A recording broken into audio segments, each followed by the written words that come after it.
Nursing સ્ટાફની ભરતી પરીક્ષામાં આયોજનબદ્ધ રીતે કૌભાંડ થયાની આશંકા, પેપર તેમણે કાઢ્યું હોવાના ભરતીની તૈયારી કરાવતી સંસ્થાના સંચાલકોનો દાવાથી ખળભળાટ, સ્ક્રીનશોટ વાયરલ થતા સંચાલકે કર્યો લૂલો બચાવ।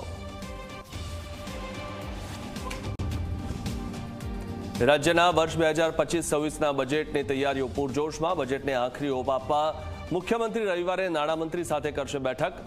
ગત વર્ષ કરતા આ વર્ષે બજેટનું કદ વધારે હોવાની શક્યતા।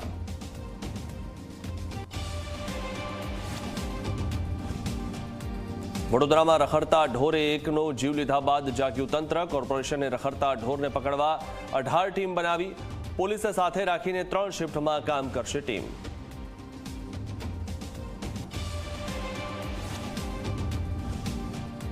આજે અમદાવાદના નમો સ્ટેડિયમમાં ભારત ઇંગ્લેન્ડ વચ્ચે ડે નાઇટ મેચ। સિરીઝની અંતિમ મેચમાં વ્હાઇટ વોશ કરવાના ઈરાદે મેદાનમાં ઉતરશે ટીમ ઇન્ડિયા।